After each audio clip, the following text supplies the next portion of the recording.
दिलाएगा। तेरा इंसाफ हम कर देंगे, 2 गोली डाल देंगे। तेरा केस कौन लड़ेगा फिर?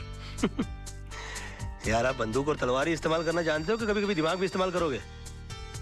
ये केस मैं नहीं लड़ता तो कोई और लड़ लेता और जीत भी जाता शायद, क्योंकि पब्लिक की सिंपैथी तो उस औरत के साथ है। ये तो आपकी तकदीर अच्छी है कि केस मैं लड़ रहा हूँ। कलरा साहब, आपके भाई मेरे भाई की तरह है। मैं बोला उसको कैसे फांसी के फंदे पे चढ़ा सकता हूँ? मैं जानबूझकर ये केस हार जाऊंगा। बस फर्क इतना होगा कि आज तक मैंने केस जीतने की फीस ली है आपसे, पहली बार केस हारने के पैसे लूंगा। देखा भाई, मैंने कहा था कि जरूर कोई कमाल का पपलू लाया होगा ये छोकरा। अरे हम लोग सोच भी नहीं सकते, इतनी लंबी प्लानिंग करके बैठा है ये। फैंटास्टिक। मान गए गुराना। ये इसको अंदर रख लीजिए आप अपने। आई एम सॉरी राज, मैं जरा अपने भाई के इमोशन में बह गया था। Never mind, it's okay. I am sorry. दिल पे नहीं ले रहा हूँ। Bye, take care. कमाल का शेर पकड़ के ला। लेकिन तुम्हारे साथ जीतने के लिए कौन सा लॉयर अपॉइंट करूं? तेजपाल एसोसिएट्स में से मिस्टर आदर्श।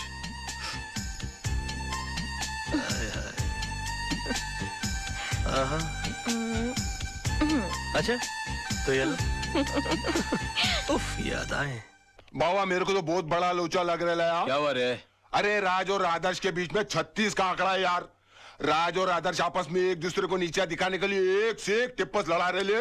राज ने यहाँ तक कि आपके भाई का केस है ना आदर्श को भी दे दिया। मेरे को तो पूरी दाल काली लग रही है। बात करके देखो आप।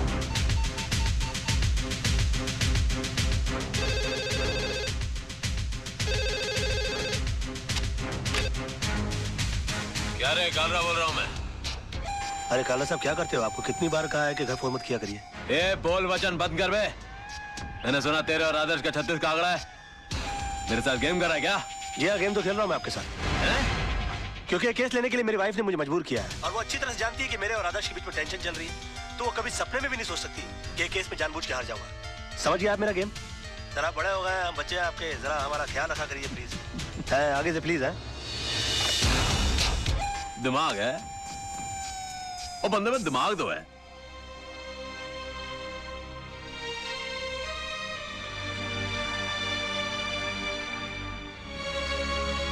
जानू, एक कप कॉफी मिलेगी?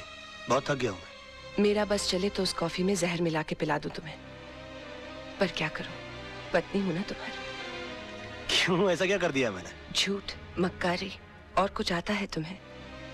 एक मजलूम औरत तुमसे इंसाफ की उम्मीद लगाए बैठी है और तुमने उसका केस लड़ने से पहले ही उसे हरा दिया। तुम हो ना मुफ्त में आजकल बहुत शक करने लगी हो। तुम ऐसा सोच भी कैसे सकती हो मेरे बारे में? हरगिज नहीं सोच सकती थी अगर मैंने खुद अपने कानों से कालरा को फोन पर नहीं सुना होता। बेबी, ऐसा झूठ बोलना पड़ता है मैं फोन पर? एक और झूठ। तुम्हारी सारी जिंदगी एक बहुत बड़ा झूठ बनकर रह गई है। ये 500 रुपए का नोट याद है तुम्हें? ये इसी कविता का केस जीतने पर तुम्हें मिला था। अपने हाथों से तुमने इस पर सत्यमेव जयते लिखा था। तुम ही कहते थे ना, सच्चाई के लिए हर चीज छोड़ी जा सकती है, लेकिन किसी चीज के लिए सच्चाई को नहीं छोड़ा जाता। और आज पैसों के लिए तुम सिवाय झूठ के और कुछ नहीं बोलते। हाँ, झूठ बोलता हूं मैं। तो तुम क्या समझती हो तुम्हारे डैडी झूठ नहीं बोलते? और माफ कीजिएगा आपके जीजा जी, आपके डैडी से भी बड़े झूठे हैं वो। और क्यों ना झूठ बोले वो? एक आदमी अपना घर परिवार चलाने के लिए, उन्हें सुख देने के लिए वकालत का काम कर रहा है और उसकी एवज में वो जिससे पैसा लेता है तो उससे इंसाफ नहीं करेगा वो? आदमी काम क्यों करता है और पैसा किसके लिए कमाता है वो? खुद के लिए कि बच्चों के लिए, बीवी के लिए? नहीं, ये पैसा तुम अपने लिए कमाते हो। अगर मेरी जिंदगी में पैसे की इतनी अहमियत होती तो मैं तुमसे कभी शादी नहीं करती। मैंने तुमसे शादी की तुम्हारी ईमानदारी, तुम्हारी सादगी, सच्चाई देखकर। और जब ये सब चीजें तुम्हें नहीं रही तो मेरा भी यहाँ रहने का कोई मतलब नहीं बनता। मैं अपने बेटे को लेकर यहाँ से जा रही हूँ। सोना, अगर तुम गई ना। और हाँ, आज कोई बहाना नहीं बनाना, क्योंकि मैं नहीं रुकूंगी। और एक और बात, तुम्हें एक और केस लड़ना है, हमारे डिवोर्स का।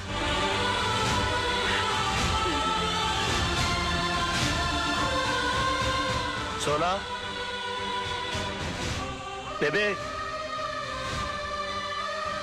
जानू।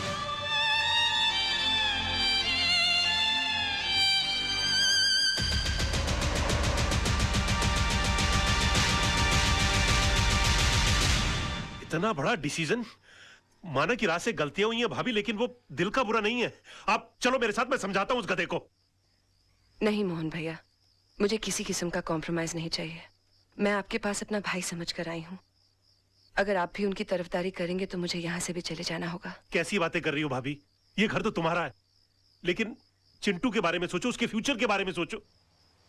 भैया, राज के साथ रहकर ना तो मैं खुश रह सकती हूँ और ना ही चिंटू का कोई फ्यूचर है। इसलिए मैंने उन्हें तलाक देने का फैसला कर लिया है।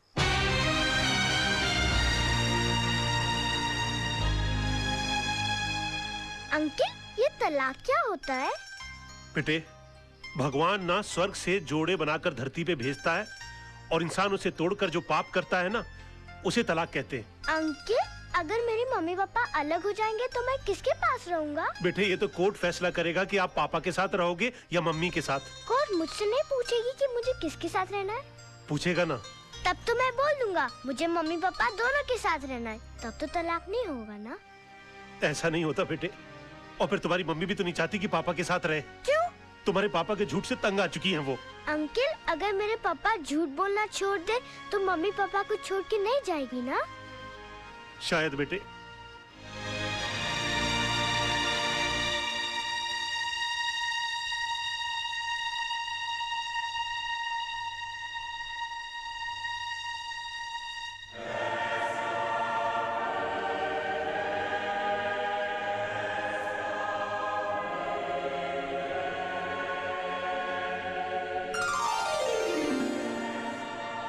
भगवान, मेरी मम्मी मेरे पापा के झूठ से बहुत परेशान है। आप चाहो तो क्या नहीं हो सकता, ऐसा चमत्कार करो कि मेरे पापा कभी भी झूठ नहीं बोले। अगर चाहे भी तो उनके मुंह से कभी भी झूठ नहीं निकले। Thank you. राज, आज मैं बहुत खुश हूँ क्योंकि तुम्हारी बोर बीवी से तुम्हें छुटकारा मिल गया। उठ! उठ! क्या मेरी गोद को कुर्सी समझ रखा है जो बार बार आकर मेरी गोद में चढ़ जाती है? हाँ? या कबूतर खाने का चबूतरा समझ रखा है इसको? और हाथ पांव से इतनी तगड़ी है कि किसी कमजोर आदमी की गोद के अंदर बैठ जाओ ना तो वहीं के वहीं अपाहिज हो जाए वो बेचारा। और तुम क्या मेरी बीवी को बोर बोलती हो? तू बहुत बड़ी टाइम पास है। हाँ? अरे वो तो अपने प्रोफेशन को आगे बढ़ाने के चक्कर में, अपने आप को आगे ले जाने के चक्कर में मैं तुम्हारे चक्कर में आ गया। अरे मैंने कभी अपने सगे बाप को प्यार नहीं किया तो तुमको क्या प्यार करूंगा मैं? हाँ, और एक बात कान खोल के सुन लो, मेरी बीवी इतनी बड़ी बोर नहीं है जितनी बड़ी तू चोर है।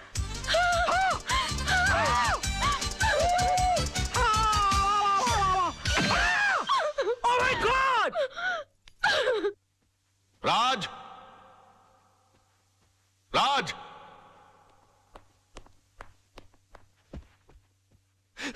ये मैं क्या सुन रहा हूं बेटे?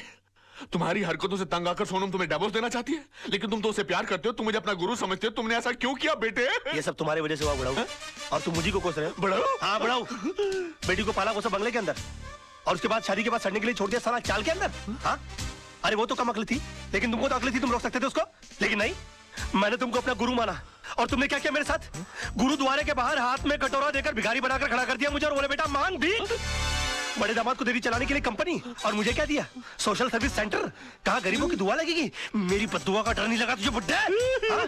बड़ी बेटी की शादी के बाद रिटायर नहीं हुआ, लेकिन मेरी शादी करते रिटायर होकर भिंडी और आलू उगाने के लिए चला गया गाँव के अंदर। और याद है किस तरह से पीठ पर हाथ मारकर मुझसे कहा, हाँ, कि बेटे I am proud of you my son, I am proud of you. मेरी बेटी खाली हाथ घर से जा रही है। अरे यार, जब बच्ची के हाथ में कुछ दोगे नहीं तो खाली हाथ ही जाएगी घर से। इतना भी नहीं कि महीने 2 महीने का खर्चा दे देते, लेकिन ना, कहा कि मेरी सारी चिंता दूर होगी। अरे अपनी चिंता जब दूसरों को दे दोगे तो खुद की चिंता तो दूर हो जाएगी ना। 2 बेटी पैदा कर सकते हो, 2 घर दबा नहीं पाल सकते थे।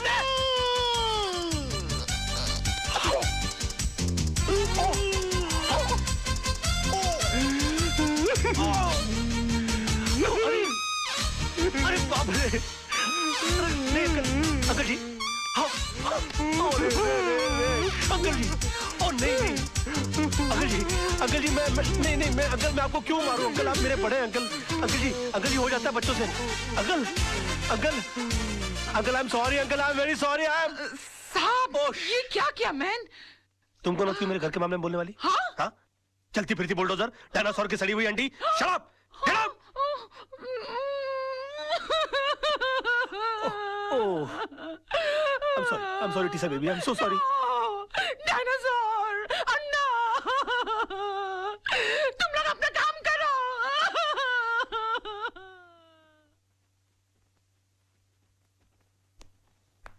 योर ऑनर, मेरे क्लाइंट मिस्टर विनोद कालरा पर श्रीमती कविता म्हात्रे ने यह इल्जाम लगाया है कि उन्होंने उनके पति मिस्टर आनंद म्हात्रे को घर से अगवा करके उनका कत्ल कर दिया है, पर यह हकीकत नहीं है ऑनर।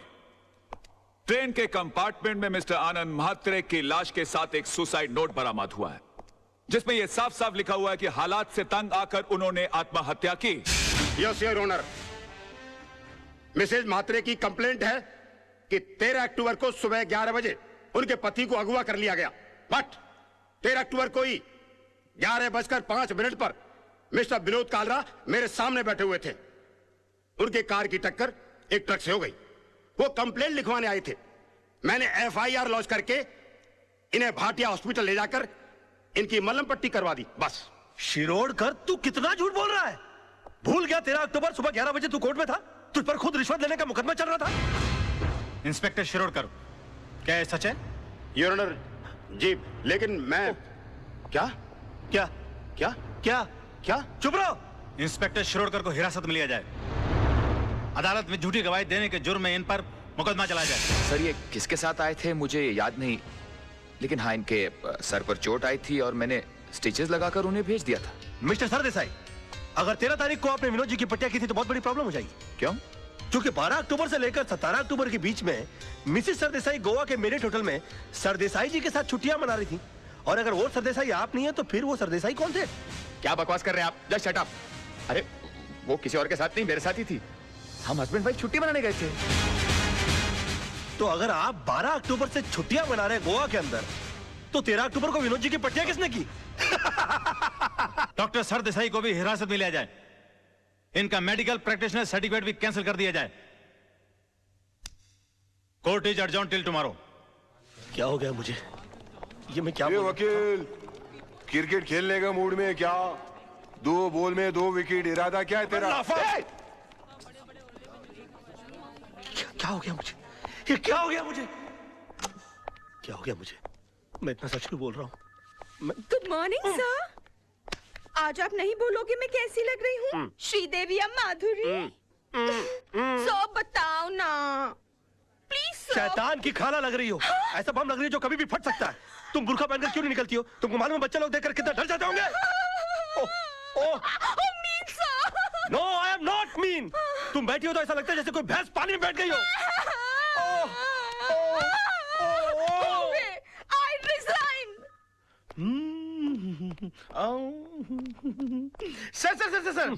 सर मैं कैसा लग रहा हूँ? लग रहा हूँ ना बिल्कुल धर्म जी जैसा। धर्म जी की इतनी बेइज्जती।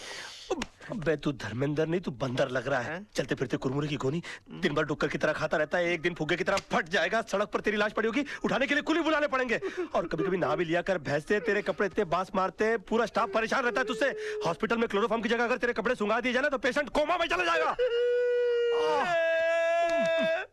अबे पेट मत खींच। पेट खींचने के बावजूद तेरा पेट बाहर रहता है। मुर्दे के बाल काट देने से उसका वजन हल्का नहीं हो जाता। मैं क्या बकवास कर रहा हूँ? मैं क्या बोल रहा हूँ? मेरे कंट्रोल में। अबे तू कंट्रोल में आ जा वरना तुझे काट के फेंक दूंगा मैं। डार्लिंग, सोना, लव, माय बेबी, तुम यहाँ क्या कर रही हो? तुम चली जाओ ऐसे। आज के दिन मुझसे कोई नहीं मिलेगा। प्लीज प्लीज तुम चली जाओ ऐसे। मैं तुमसे बात करने नहीं आई हूँ। मैं सिर्फ इतना पूछने आई हूँ कि तुमने डैडी से ऐसा क्या कह दिया कि उनका बीपी लो हो गया, उनके लिए डॉक्टर बुलाना पड़ा। ओहो, तो बुड्ढा बच गया। हाँ? मैंने तो सोचा था कि अब तक निकल लिया होगा। क्या बकवास कर रहे हो? बकवास नहीं, मैं सच बोल रहा हूँ। मैंने तो उनसे भी साफ साफ कह दिया कि मैंने उनके नाम और दौलत के चक्कर में तुमसे शादी की थी। हाँ, तुम्हारे पीछे मैं लट्टू बनकर इसलिए पड़ा हुआ था। तुम्हारी गाड़ी के सामने मैं झूठ मूठ कूदा था। मगर तुम इतनी बेवकूफ लड़की हो कि इतना छोटा सा झूठ नहीं पकड़ पाई। तरबूज में कान नाक मुंह फिट किए हुए तुम्हारे बाप की शक्ल की इंसान की मैं पूजा करता रहा, ये सोच करके वो मेरी जिंदगी की छतरी बनेंगे। मगर तुमने मेरे सर से छपराई गुड़ कर दिया। सम्मान और खुदारी के चक्कर में तुमने मुझे मदारी बनाकर छोड़ दिया।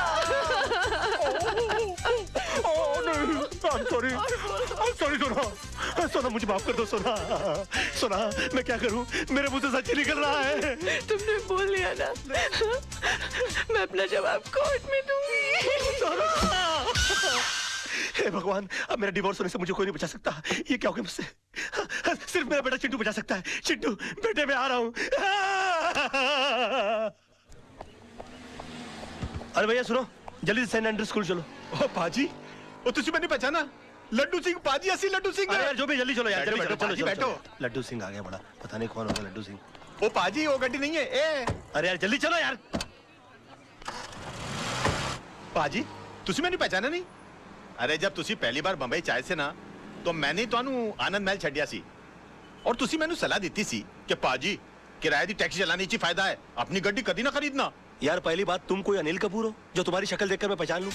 1.5 लाख टैक्सी चलाने वाले लोग हैं शहर के अंदर, किस किस का चेहरा मैं याद रखूंगा? और दूसरी बात यह कि तुमको मैंने सलाह इसलिए दी होगी क्योंकि तुम्हारी शक्ल देखकर ही मैं पहचान गया हूँ कि तुम्हारी साइकिल खरीदने की औकात नहीं है। टैक्सी का तू खाक खरीदेगा? और तुम क्या खाते, क्या अनाज खाते हो कि घास चरते हो मैदान में जाकर? कौन पैसेंजर किस मूड में आकर बैठा हुआ है उसकी कोई होश नहीं है, उसको सड़ाना शुरू कर दिया। और तुम्हारी बीवी तो मजबूर होगी, झक मार के उसको तुम्हारे साथ रहना पड़ता होगा। अगर मैं तुम्हारी बीवी होता ना तो खसबाड़ू खाने सेकंड लात मार के मैं तुमको बाहर निकाल डालता और डाइवोर्स करता, तलाक देता मैं तेरे को।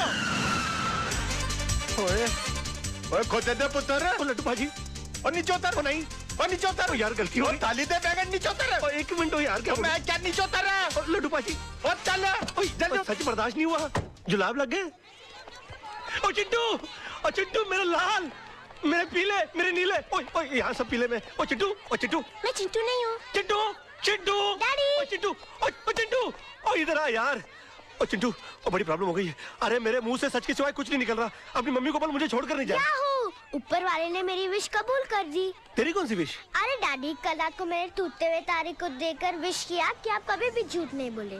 लो, इससे अच्छा तो ऊपर वाले से विश कर देता कि तेरे डैडी मर जाए। सुबह से लेकर अभी तक आधी दुनिया मेरी दुश्मन हो गई है। बेटे ऊपर वाले से बोल के तेरी विश कैंसिल कर दे, वरना तेरे डैडी जो है ना, हाँ वो चल पड़ेंगे।